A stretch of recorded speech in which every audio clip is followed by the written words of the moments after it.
ইউক্লিডৰ বিভাজন প্ৰমেয়িকা। ইউক্লিডৰ বিভাজন প্ৰমেয়িকাটো হৈছে দুটা যোগাত্মক অখণ্ড সংখ্যা a আৰু b দিয়া থাকিলে এনে দুটা অদ্বিতীয় সংখ্যা q আৰু r থাকিব যাতে a = bq + r য'ত 0 <= r b।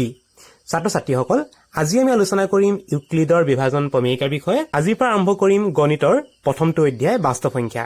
প্ৰথম অধ্যায়ৰ এটো হৈছে প্ৰথম খণ্ড। আজি আমি প্ৰথমে আলোচনা কৰিম ইউক্লিডৰ বিভাজন প্ৰমেয়িকাৰ বিষয়ে। ইউক্লিডৰ বিভাজন প্ৰমেয়িকাত থকা a b q r আৰু এই সম্পৰ্ক লগতে এই যিটো শেষৰ সম্পৰ্ক দিয়া আছে এই আটাইকেইটা কথা আমি কিছুমান সংখ্যা উদাহৰণৰ সহায়ত সহজকৈ বুজিবলৈ যত্ন কৰিম। গতিকে ছাত্ৰ-ছাত্ৰীসকল, আহা আৰম্ভ কৰো আজিৰ ভিডিঅ'।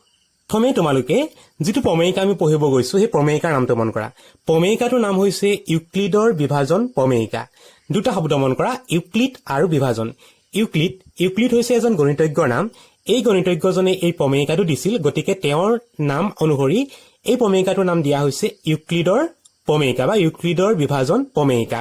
তাৰ পাছৰ শব্দটো হৈছে বিভাজন। বিভাজন মানে হৰণ, যিটো আমি কাটোৱে হৰণৰ এটা বিধিয়ে হয়।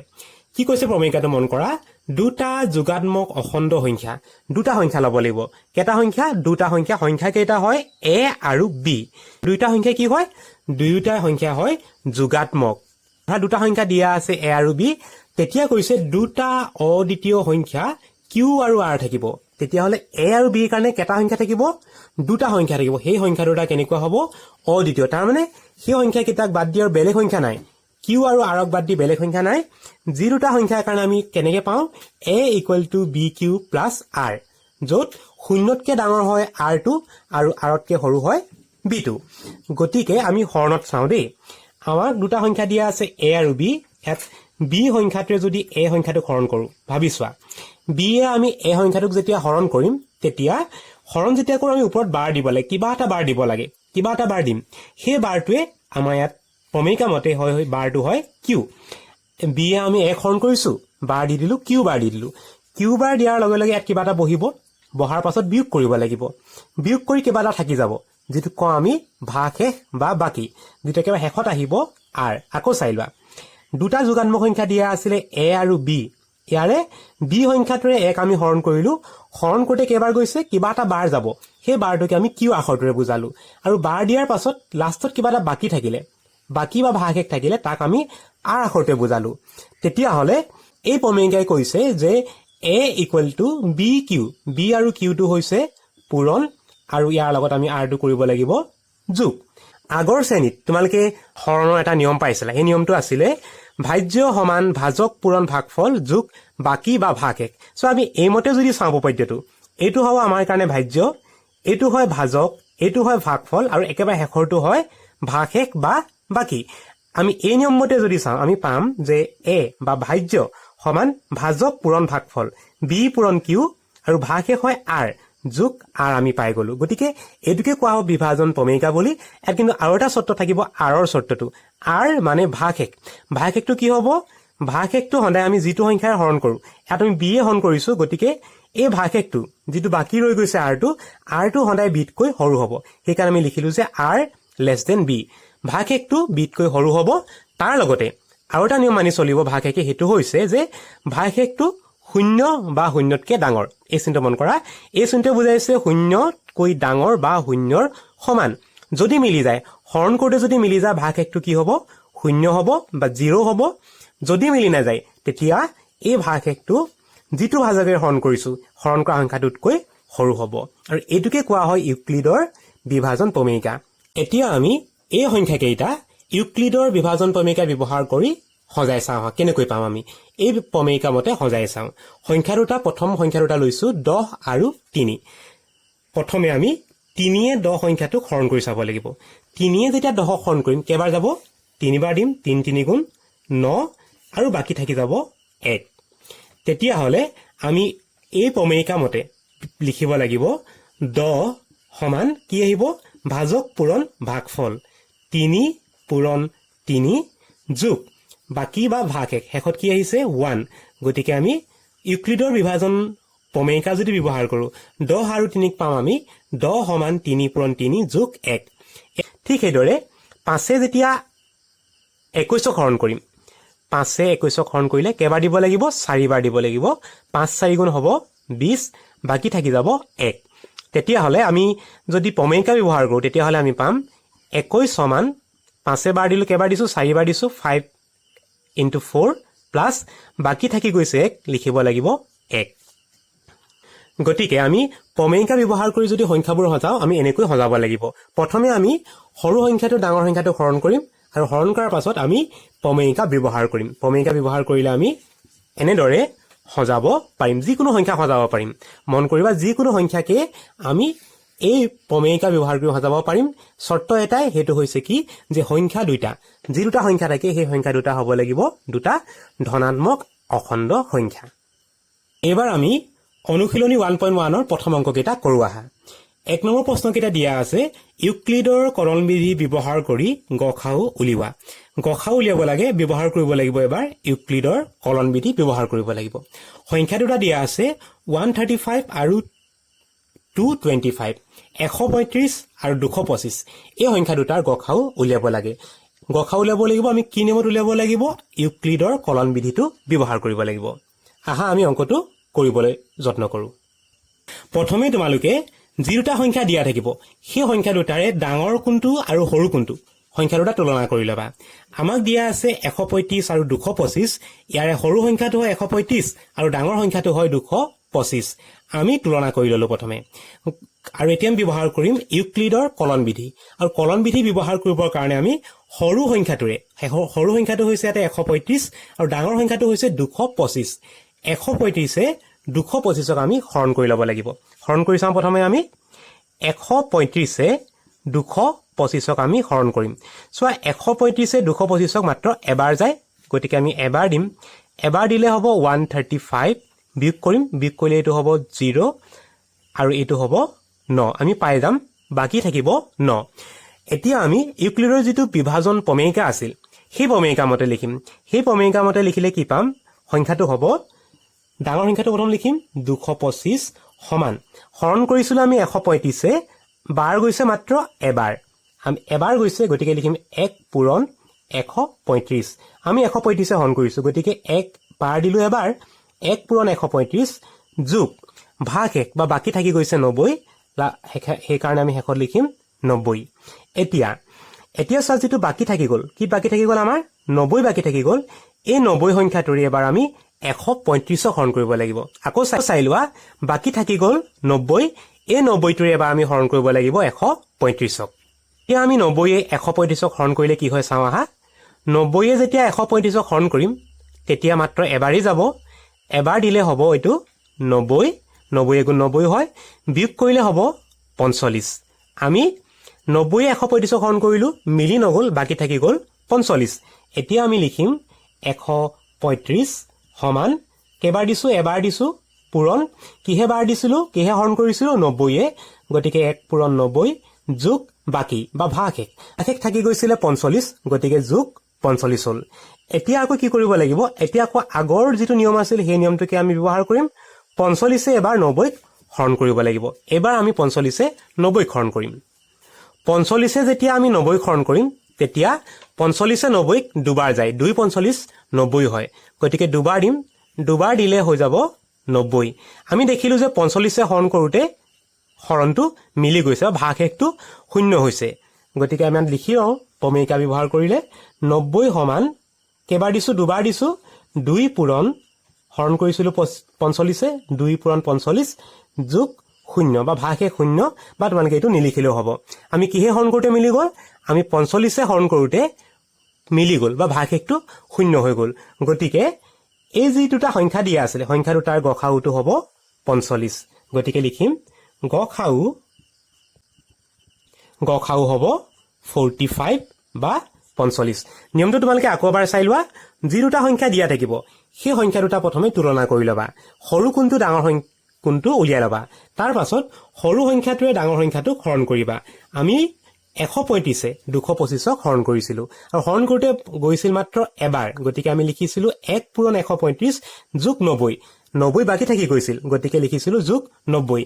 90 বাকি থাকিল এতিয়া 90 আমি হৰণ কৰিব লাগিব 135ক যিটো বাকি থাকি যাব সেই বাকি থকা সংখ্যাটোৰে যিটো সংখ্যাৰে হৰণ কৰিছিলা তাক হৰণ কৰিব লাগিব আমি 90 135 হৰণ কৰিলো আৰু হৰণ কৰোতে এবাৰ গল আৰু বাকি থাকি গল 45 তাৰ পিছত আমি কি কৰিলো 45 90 হৰণ কৰিলো 45 90 গল মাত্ৰ দুবাৰ 2 45 90 হল আৰু শূন্যটা বাকি থাকি গল বা হৰণ কৰোতে মিলি গল গতিকে 45 হৰণ কৰোতে মিলি গৈছিল গতিকে গখাউটো হ'ব 45 এবাৰ আমি চাও আহা 2 নম্বৰ প্ৰশ্নটো 2 নম্বৰ প্ৰশ্নত সংখ্যাকেইটা দিয়া আছে 196 আৰু 38220 38220 এই সংখ্যা দুটাৰ গখাও উলিয়াব লাগে প্ৰথমে আমি কৰিব লাগিব সংখ্যা দুটাৰ তুলনা কৰিলে তোমালোকে দেখিবলৈ পাবা যে 38220 সংখ্যাটো ডাঙৰ হয় গতিকে আমি তুলনা কৰি ললো আৰু এতিয়া সৰু সংখ্যাটো পালো 196 গতিকে 196 আমি এই 38220ক হৰণ কৰিব লাগিব প্ৰথমে আমি হৰণ কৰি লওঁ হা 196 সংখ্যাটোক আমি হৰণ কৰি লওঁ 38220 হৰণ নিয়মটো এবাৰ মনত পেলাই লোৱা হৰণ নিয়মে কি কয় তিনিটা অংক দিয়া থাকিলে ইয়াৰ প্ৰথম এই তিনিটা অংকক আমি প্ৰথমে বাৰ দিব লাগিব 382 বা 382 ক আমি বাৰ দিব লাগিব 196 382 ক মাত্ৰ এবাৰ দিব পাৰি গতিকে এবাৰ দিও এবাৰ দিলে হ'ব এটো 196 বিয়োগ কৰো বিয়োগ কৰিলে পাম আমি 12 6 গল থাকিল 6 এটো হৈ গল 17 7 থাকিলে ধাৰ কৰিলে 17 হৈ গল 17 9 গল থাকিল 8 আৰু 3 ৰ পৰা ধাৰ কৰিলে গলো 3 থাকি গল 2 2 1 গল থাকিল 1 আমি পালো 186 এতিয়া আমি হৰণ কৰিবৰ কাৰণে 2 তললে নমাই দিয়া 2 নমাই দিলে হ'ব এটো 1862 ইয়াক তোমালকে দিবা 9 বাৰ দিলে হ'ব 1764 বিয়োগ কৰো বিয়োগ কৰিলে পাবা 12 ৰ 4 গল থাকিল 8 এটো ধাৰ কৰিলে গলো 1 এটা গতিকে 5 হল 15 6 গল থাকিল 9 98 হল শূন্যটো নমাই দিয়া 980 হৈ গল 980 ক দিব পাৰিবা 5 বাৰ দিলে হ'ব 980 আমি দেখিলো যে এই সংখ্যাটো হৰণ কৰোতে একেবাৰতে মিলি গল লিখিলো আমি ইয়াত প্ৰথমে 38220 সমান কেবাৰ গল 195 বাৰ গল 195 পূৰণ 196 আৰু বাকি থাকি গল 0 বা হৰণ কৰোতে মিলি গল কি সংখ্যা হৰণ কৰোতে মিলি গল 196 সংখ্যাটোৰে হৰণ কৰোতে মিলি গল গতিকে এই সংখ্যা দুটাৰ গখাও হ'ব 196 গতিকে আমি লিখিব পাৰো গখাও হ'ব 196 এবাৰ আমি চাও হা 3 নম্বৰ সংখ্যা দুটা 3 নম্বৰ দিয়া সংখ্যাকেইটা দিয়া আছে 867 আৰু 255 এই সংখ্যা দুটাৰ গখাও উলিয়াব লাগে প্ৰথম ষ্টেপটো আছিল আমি সংখ্যা দুটা তুলনা কৰিব লাগে প্ৰথম আমি তুলনা কৰি লম তুলনা কৰি তোমালোকে দেখিবলৈ পাবা যে এই সংখ্যাটো ডাঙৰ আৰু এই সংখ্যাটো হয় সৰু গতিকে প্ৰথম তুলনা কৰি লওঁ আমি পালো 867 is greater than 255 এই সংখ্যাটো 255তকৈ ডাঙৰ গতিকে আমি সৰু সংখ্যাটোৰ প্ৰথম হৰণ কৰি লওঁ 255 আমি হৰণ কৰিব লাগিব 867ক বাৰ দিব লাগিব 3 বাৰ দিলে সংখ্যাটো হ'ব 765 বিয়োগ কৰো বিয়োগ কৰিলে 7 ৰ 5 গল থাকিল 2 6 6 গল থাকিল 0 আৰু 8 ৰ 7 গল থাকিল 1 কেবাৰ গৈছে বাৰ গৈছে 3 বাৰ আৰু বাকি থাকি গৈছে 102 আমি বিভাজন প্ৰমেয়িকা যদি ব্যৱহাৰ কৰো তেতিয়া হলে পাম আমি 867 = 3 * 3 বাৰ গৈছে কি হৰণ কৰিছো 255 255 প্লাস বাকি থাকি গৈছে 101 যোগ 101 ইয়াৰ পাছৰ নিয়মটো আছিল যেটো বাকি ৰৈ গৈছিল 102 আমি এটা হৰণ কৰিব লাগিব 255 আমি এতিয়া 102 ৰে 255 হৰণ কৰিম 102 ৰে 255ক দিব পাৰি দুবাৰ দিলে এটো হ'ব 204 বিয়োগ কৰো বিয়োগ কৰিলে হ'ব 5 ৰ 4 গল থাকিলে আৰু 5 টো তললে নামি আহিলে বাকি থাকি যাব 51 হৰণ কৰিছো আমি 102 এ বাৰ গৈছে দুবাৰ আৰু বাকি থাকি গৈছে 51 হৰণ কৰিছিল আমি 255 প্ৰথমে লিখিম 255 = দুবাৰ গৈছে আৰু হৰণ কৰিছিল 102 এ পূৰণ 102 যোগ 51 বাকি থাকি গৈছিল 51 এতিয়া তাৰ পিছৰ ষ্টেপত আমি 51 এৰে 102 হৰণ কৰিব লাগে 51 এ যেতিয়া আমি 102 হৰণ কৰিম তেতিয়া এটো মিলি যাব দুবাৰ দিলে হ'ব 2 2 2 2 5 গুণ 10 দুবাৰ দিলে মিলি যায় ভাগ এক থাকি যায় 0 গতিকে পিছৰ হাৰি লিখিম আমি 102 সমান দুবাৰ দিছো 2 পূৰণ 51 গতিকে দেখিলো যে 51 হৰণ কৰোঁতে মিলি গৈছে গতিকে এই সংখ্যা দুটাৰ গসাউ হ'ব 51 গতিকে শেষৰ শাৰীত লিখিবা গসাউ 51 এই সংখ্যাকেইটা দিয়া আছে 272 আৰু 1032 272 আৰু 1032 এই সংখ্যা দুটাৰ গসাউ উলিয়াব লাগে ফাৰ্ষ্ট ষ্টেপ আছিল সংখ্যা দুটা তুলনা কৰিব লাগে তুলনা কৰিলে আমি দেখিছো যে 272 সংখ্যাটো সৰু হয় আৰু 1032 সংখ্যাটো হয় ডাঙৰ এতিয়া আমি সৰু সংখ্যাটো ডাঙৰ সংখ্যাটো হৰণ কৰো সৰু সংখ্যাটো হয় 272 272 হৰণ কৰি আমি 1032ক বাৰ দিব লাগিব আমি এটো আমি তিনিবাৰ দিব পাৰিম তিনিবাৰ দিও তিনিবাৰ দিলে হ'ব 816 816 হল বিয়োগ কৰো বিয়োগ কৰিলে হ'ব 12 6 গল থাকিল 6 ধাৰ কৰিলে গলো এক ধাৰ কৰিলে গলো 3 2 হৈ গল 2 1 গল থাকিলে আৰু 10ৰ 8 গল থাকিল 2 বাকি থাকি গল 216 গতিকে আমি কলন বিধি ব্যৱহাৰ কৰি লিখিম 1032 সমান বাৰ গৈছে তিনিবাৰ গতিকে 3 পূৰণ হৰণ কৰা সংখ্যাটো আছিল 272 3 পূৰণ 272 যোগ বাকি থাকি গৈছে 216 লিখিম আমি 216 এতিয়া তাৰ পিছৰ ষ্টেপত কি আছিল যেটো বাকি থাকি গৈছে 216 216 এবাৰ আমি হৰণ কৰিব লাগিব 262 216 এবাৰ আমি 262ক হৰণ কৰো এটুক যাব মাত্ৰ এবাৰ দিলে 216 হ'ব বিয়োগ কৰো ধাৰ কৰিব লাগিব 12ৰ 6 গল থাকিল 6 7টো হৈ গল 6 6ৰ 1 গল থাকিল 5 বাকি থাকি গল 5 গতিকে কলন বিধি ব্যৱহাৰ কৰিলে পাওঁ আমি 272 সমান এবাৰ গৈছে গতিকে 1 পূৰণ 216 যোগ বাকি থাকি গৈছে 56 শেষত আহিলে 56 এতিয়া বাকি থাকি যোৱা সংখ্যাটো এবাৰ আমি এই সংখ্যাটোক 56 এ 216ক হৰণ কৰিব লাগে আহা আমি এবাৰ হৰণ কৰি চাওঁ 56 এ 216ক আমি হৰণ কৰিম হৰণ কৰিলে তিনিবাৰ যাব 3 6 গুণ 18 8 একো কৰিলে 3 5 গুণ 15 একে 16 168 হৈ গল বিয়োগ কৰো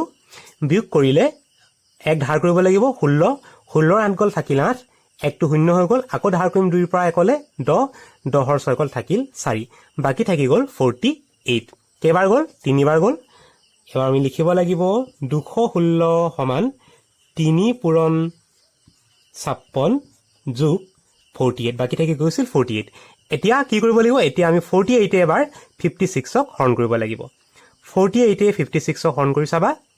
মাত্ৰ এবাৰ যাব এবাৰ গলে বাকি থাকিব 8 আমি পালোগে 56 সমান 1 * 48 যোগ বাকি থাকি গল 8 যোগ 8 আহিলে এতিয়া বাকি থাকি যোৱা সংখ্যাটো এবাৰ আমি হৰণ কৰিব লাগিব এই সংখ্যাটো 8 এ 48ক 8 এ 48ক মাত্ৰ 6 বাৰ যায় নিউটা খণ্ডে তোমালকে পোৱা 6 8 গুণ 48 হয় গতিকে আমি লিখিম 6 পূৰণ 8 মিলি গল গতিকে আমি শূন্যটো যোগ দি মিলি নেদেখালে হ'ব কি সংখ্যাৰ হৰণ কৰোঁতে মিলি গল 8 সংখ্যাটোৰ হৰণ কৰোঁতে মিলি গৈছে গতিকে এই সংখ্যা দুটাৰ গসাউ হ'ব 8 5 নম্বৰৰ সংখ্যাকেইটা দিয়া আছে 405 আৰু 2520 প্ৰথমে সংখ্যা দুটা তুলনা কৰো তুলনা কৰিলে তোমালোকে পাবা যে 405 সংখ্যাটো সৰু হয় 405 সংখ্যাটো 2520তকৈ সৰু হয় গতিকে আমি 405 সংখ্যাটোৰে 2552ক আমি হৰণ কৰি লওঁ 405 এৰে হৰণ কৰিব লাগিব 2520 আৰু এইটোক তোমালোকে বাৰ দিব লাগিব 6 বাৰ তুমি 6 বাৰ দিব পাৰিবা 6 বাৰ দিলে হ'ব 6 5 গুণ 30 শূন্য কৰিলে 3 6 শূন্য গুণ 0 উকলা 3 3 হৈ গল 6 4 গুণ 24 24 কৈ 30 হ'ব বিয়োগ কৰিলে পাম 0 ধাৰ কৰিব লাগিব 12ৰ 3 গল থাকিল 9 4 এটো হল 4 4 4 গল থাকিল 0 বাকিখিনি 0 আহিব পাতিব নালাগে বাৰ গল 6 বাৰ আৰু বাকি থাকিলে 90 আমি লিখিব লাগিব 2520 = 6 বাৰ গল 6 পূৰণ 405 যোগ বাকি থাকি গৈছে 90 যোগ 90 আহিলে এতিয়া 90 এ হৰণ কৰিব লাগিব 405ক হৰণ কৰি চোৱা 90 এ 405ক আমি হৰণ কৰো হৰণ কৰিলেটো যাব 4 বাৰ দিয়া 4 9 গুণ 36 পাম আমি 360 বিয়োগ কৰো 5ৰ 0 গল থাকিল 5 0ৰ পৰা 6 বিয়োগ নহয় ধাৰ কৰিব লাগিব 10ৰ 6 গল থাকিল 4 3 হৈ গল ধাৰ কৰিলে গলো 4টো 3 হৈ গল 3 3 গল থাকিল 0 0টো আমি নাপাতো গতিকে দেখিলো 4 বাৰ গল বাকি থাকি গল 45 আমি লিখিব লাগিব 405 = 4 পূৰণ 90 যোগ হৈ গল বাকি থকাটো হৈছে 45 এতিয়া বাকি থকা সংখ্যাটো অৰ্থাৎ 45 এবাৰ হৰণ কৰিব লাগিব 90 45 আমি 90 হৰণ কৰিম 45 90 হৰণ কৰিব পাৰি দুবাৰ 2 45 90 আৰু মিলি গলেতো বাকি থাকি গল 0 গতিকে আমি লিখিম 90 সমান 2 পূৰণ 45 আৰু দেখিবলৈ পালো যে 45 হৰণ কৰোতে মিলি গৈছে বা ভাগশেষ 0 হৈছে গতিকে গসাউ হ'ব 45 গসাউ হ'ব 45 6 নম্বৰ প্ৰশ্নকিটা দিয়া আছে 155 আৰু 1385 এই সংখ্যা দুটাৰ গসাউ উলিয়াব লাগে প্ৰথমে আমি সংখ্যা দুটা তুলনা কৰি লওঁ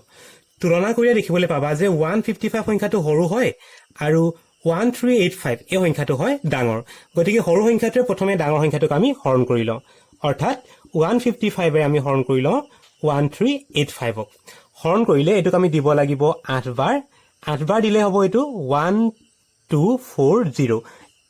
1240 বিয়োগ কৰো 5 শূন্য গল থাকিল 5 8 4 গল থাকিল 4 আৰু 3 1 গল থাকিল 2 বাকি থাকি গল 145 বা 145 বাকি থাকিলে আমি লিখি লওঁ প্ৰমেয়িকা ব্যৱহাৰ কৰি 1385 ইকুৱেল টু কেবাৰ গৈছে 8 বাৰ গৈছে গতিকে 8 পূৰণ 155 যোগ বাকি থাকি গৈছে 145 লিখিব লাগিব 145 এতিয়া বাকি থকা সংখ্যাটো হৈছে 145 এবাৰ 145 এ হৰণ কৰিব লাগিব 155 হৰণ কৰি চাওঁ 145 এ 155 হৰণ কৰো মাত্ৰ এবাৰ যাব এবাৰ দিলে হ'ব 145 বিয়োগ কৰো বিয়োগ কৰিলে 5 ৰ 5 গল থাকিল 0 5 ৰ 4 গল 1 গতিকে বাকি থাকি গল 10 লিখিব পাৰো আমি 155 সমান কেবাৰ গৈছে এবাৰ গৈছে হৰণ কৰিছিলো কি হে 145 এ হৰণ কৰিছিলো আৰু বাকি থাকি গল 10 এতিয়া 10 এ হৰণ কৰিব লাগিব 145 ক 10 এ হৰণ কৰো 145 ক প্ৰথমে 14 বাৰ দিও এবাৰ দিও 1 10 গুণ 10 বিয়োগ কৰো 4 শূন্য গল থাকিল 4 তললে নামিব 5 45 হৈ গল 4 বাৰ দিম 4 10 গুণ হ'ব 40 বাকি থাকি যাব 5 গতিকে আমি লিখিম 145 সমান 14 বাৰ গৈছে 14 পূৰণ 10 যোগ 5 বাকি থাকি গল 5 এবাৰ আমি বাকি থাকি যোৱা সংখ্যা 5 5 এ হৰণ কৰিব লাগিব 10ক আৰু 5 এ 10ক হৰণ কৰিলে মিলি যাব চোৱাচোন 5 দুগুণ হয় 10 গতিকে আমি লিখিম 10 সমান 2 পূৰণ 5 5 এ হৰণ কৰোতে মিলি গৈছে গতিকে গসাউটো হ'ব 5 আমি গসাউ পালোগে 5 ছাত্ৰ ছাত্ৰীসকল গসাউ উলিওৱা একেবাৰে শেষৰ অংকটোলৈ আহিছো সংখ্যাকেইটা দিয়া আছে 1848 আৰু 3058 এই সংখ্যা দুটাৰ গসাউ উলিয়াব লাগে আমি প্ৰথমে সংখ্যা দুটা তুলনা কৰিম তুলনা কৰিলে তোমালোকে পাবা যে 1848 সংখ্যাটো 3058তকৈ সৰু হয় গতিকে প্ৰথমে আমি সৰু সংখ্যাটোৱে ডাঙৰ সংখ্যাটোক হৰণ কৰি লওঁ আমি হৰণ কৰিব লাগিব 1848 এ হৰণ কৰিব লাগিব 3058 এই সংখ্যাটোক মাত্ৰ এবাৰেই যাব আমি এবাৰ দিওঁ তেতিয়া হ'ব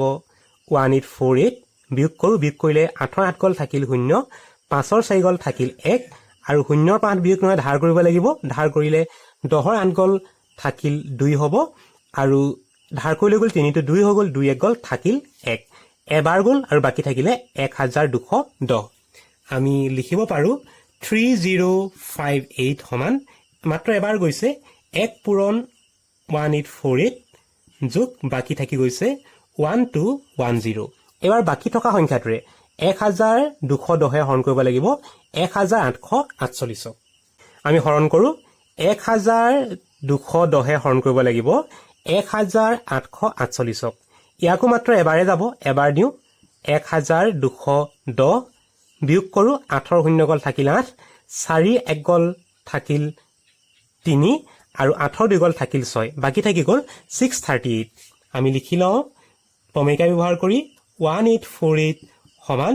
1 into 1210 plus 638 বাকি থাকি গৈছে 638 বা 638 ই হৰণ কৰিব লাগিব আমি